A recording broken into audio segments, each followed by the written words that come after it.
کیا تھا وہاں اگر میں نے تمہاری ضرورتیں پوری کی ہیں تو تم اس دنیا میں آنے کے بعد مجھ سے اپنی ضرورتوں کے لیے اپنے حاجتوں کے لیے کوئی سوال کرو گے تو پھر کیوں کرنا یہ ممکن نہیں ہوگا کہ تمہاری ضرورتیں پوری نہ کروں؟ جب تمہاری بغیر مطالبے کی ضرورتیں پوری کرتا رہا مطالبے پر کیوں پوری نہیں کروں گا؟ اور بھٹکے ہوئے انسانوں، کام سارے میں کر رہا ہوں، پیدا کرنے والا میں، ماں کے پیٹ میں تربیت کرنے والا میں، دنیا میں بھیجنے والا میں، زندگی دینے والا میں، تمہیں آنکھوں کی بینائی دینے والا میں، کانوں کی سنوائی سننے کی طاقت دینے والا میں، تمہیں سانس دینے والا میں، تمہاری کھوپڑی میں دماغ رکھنے والا میں، ہاتھوں میں پکڑنے کی صلاحیت، پاؤں سے چلنے کی صلاحیت، یہ ساری ضرورتیں، ساری صلاحیتیں میں نے بغیر مطالبے کے تمہیں عطا کیے. تو اگر دنیا میں کوئی ضرورت پیش آ جائے تو پھر تو غیروں کے دروازے پر دستک دیتا ہے مجھے فراموش کر کے. تو جانتا نہیں کہ اس سے بڑا احسان فراموش دنیا میں کون ہو سکتا ہے؟ تو سر سے لے کر پیروں تک میرے احسانات میں ڈوبا ہوا ہے اور مانگتا غیر سے. اس لیے فرمایا وقال ربکم، تمہارا پالنے والا کہہ رہا ہے ادعونی، مجھے سے مانگنا، مجھے سے دعا کرنا، استجب لکم، میں تمہاری دعاؤں کو قبول کروں گا. کسی اور سے نہ مانگنا. ما فوق الاسباب، نہ کوئی کسی کے پکاروں کو سنتا ہے نہ اس کی دعاؤں پر لبے کہہ سکتا ہے.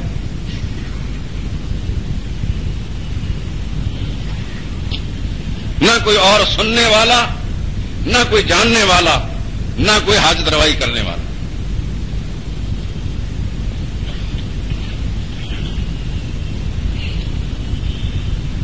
اللہ اکبر. والذین تدعون من دونه ما یملکون من قطمیر، اور غیروں کے دروازوں پر دستک دینے والوں، غیروں سے مانگنے والوں، حاجت روا مشکل کشا سمجھ کر، اولاد دینے والا سمجھ کر، شفا دینے والا سمجھ کر ان کو پکارنے والوں، ذرا کان کھول کر میری بات کو سنو.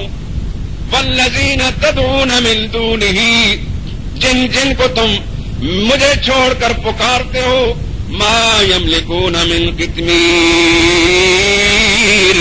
میں عرش عظیم سے اعلان کر رہا ہوں، زمین و آسمان کا پیدا کرنے والا اعلان کر رہا ہوں، میں نے تو اپنے نظام کے اندر ان کو اتنا بے اختیار بنایا ہے، ما یملکون من قطمیر، ان کو اتنا اختیار بھی نہیں دیا جتنا کہ ایک کھجور کی گھٹلی کے اوپر ایک باریک سی جھلی ہوتی ہے. کھجور کھاتے وقت جھلی کو دیکھ لینا.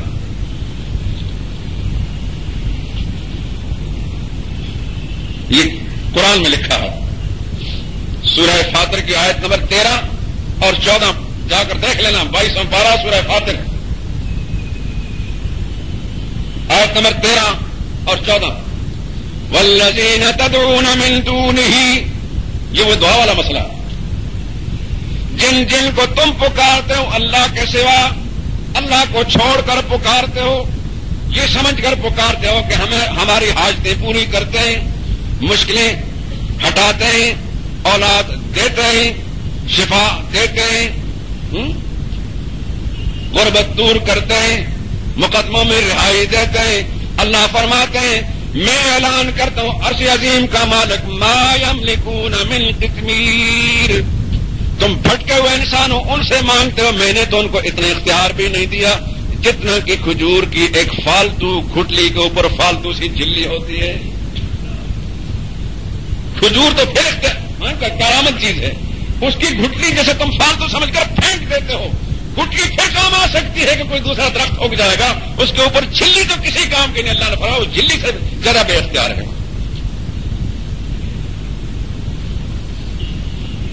سمجھانے کا انداز دیکھا. اللہ کے لیے قرآن کریم کی تلاوت کرتے وقت اس کے الفاظ، اس کے معنی اور مطالب پر بھی غور کیا کریں. قرآن آپ کو کیا کہتا ہے، کیا مطالبہ کرتا ہے قرآن. میں آیتوں کا نمبر بھی آپ کے ساتھ ساتھ بتا رہا ہوں، گھر جا کر دیکھ لیں. قرآن صرف مردے بخشوانے کے لیے نہیں آیا، اور جو کام ہم قرآن سے لے رہے ہیں یہ قرآن کریم والا کام نہیں تھا،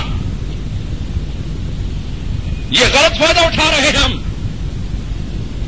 قرآن اس دنیا میں زندگی گزارنے کے گر سکھانے کے لیے اور اپنا رشتہ اور رابطہ اپنے رب کے ساتھ صحیح قائم رکھنے کے لیے آیا ہے۔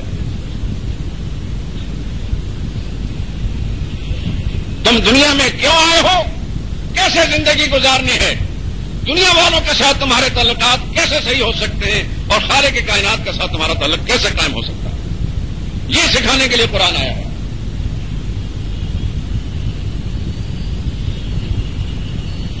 والذین تدعون من دونہ ما یملکون من قطمیر، جن کو تم پکارتے ہو، کسی پیغمبر کو پکارو، کسی شہید کو پکارو، کسی فرشتے کو پکارو، کسی ولی کو پکارو، کسی جن کو پکارو، کوئی بھی ہو، ما یملکون من قطمیر، کھجور کی گھٹلی کا اختیار بھی نہیں رکھتے، بلکہ اس کے اوپر باریک سی جھلی کا اختیار بھی اس کے مالک بھی نہیں۔ آگے ان تدعوہم لا يسمعوا دعاءکم، اگر تم ان کو پکارو تمہاری پکاروں کو سن نہیں سکیں گے۔ کون کہہ رہا ہے؟ بولے کون کہہ رہا ہے؟ ان تدعوہم، اگر تم ان کو پکارو، لا يسمعوا دعاءکم، نہیں سن سکیں گے تمہاری پکاروں کو۔ کون کہہ رہا ہے؟ سچ کہہ رہا ہے کہ نہیں؟ اس سے زیادہ سچا کوئی نہیں۔ یہ کوئی ڈائجسٹ نہیں سنا رہا، میں کوئی ناول پڑھ کر نہیں سنا رہا، وہ اخبار کا مضمون نہیں ہے، خالق کائنات کا پیغام ہے۔ آیت کا نمبر بھی میں نے بتا دیا ہے، آیت نمبر 13 سورہ فاطر 22واں پارہ۔ لا يسمعوا دعاءکم، تمہاری پکاروں کو نہیں سنیں گے۔ ولو سمعوا، لو فرضیہ، بالفرض تمہارے خیال تمہارے عقیدے کے مطابق وہ سن بھی لیں، تم جا کر ان کی قبروں پر ان کو پکارو، اے بابا شاہ کمال پتر دیوی رتا لال،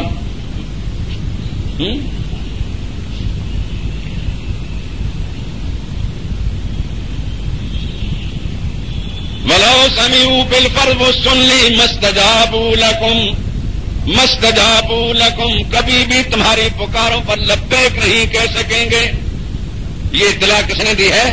اللہ نے۔ اللہ تو کہتا ہے میں نے ان کو اختیار دیا ہی نہیں، کھجور کی گھٹلی کے اوپر باریک سے جھلی کا اختیار بھی نہیں۔ سبحان اللہ، اللہ تیرے سمجھانے پر قربان جائیں۔ یہ تشبیہ بڑی عجیب ہے، کھجور اوپر لکٹی ہوتی ہے، گھٹلی اندر بند ہوتی ہے،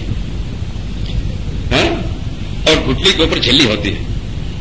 قبر کی مثال ہے کھجور کی، قبر کی مثال ہے کھجور کی، اور گھٹلی کی مثال ہے مردے کی، اور جھلی کی مثال ہے کفن کی۔ دیکھیں سمجھانے کا انداز۔ اور قبروں والوں سے مانگنے والوں، ایک مخصوص مثال بالکل اس سے ملتی جلتی تمہیں دکھاتے ہیں۔ قبروں کے اندر پڑے ہوئے فوت شدہ لوگ، وہ اتنے ہی بے اختیار اللہ نے بنائے ہیں جس طرح کے یہ گھٹلی کے اوپر جو جھلی ہے یہ بے اختیار۔ یہ بتانا چاہتے ہیں کہ وہ مردہ تو اپنے کفن کا مالک نہیں ہے، وہ تمہارے مسائل کیسے حل کرے گا؟ وہ تو اپنے کفن کا مالک نہیں، کفن خرید کر بھی کسی نے دیا ہے، کفن خریدا بھی کسی نے، اور اس کو سیا بھی کسی نے، اور اس کے اوپر چڑھایا بھی کسی نے، اور پھر قبر میں دفنایا بھی کسی نے۔ وہ تو اپنے کفن کے اختیار بھی نہیں رکھتے۔ بہت سے مردے ایسے ہیں کہ لوگ کفن چور کے کفن چرا کر لے جاتے ہیں۔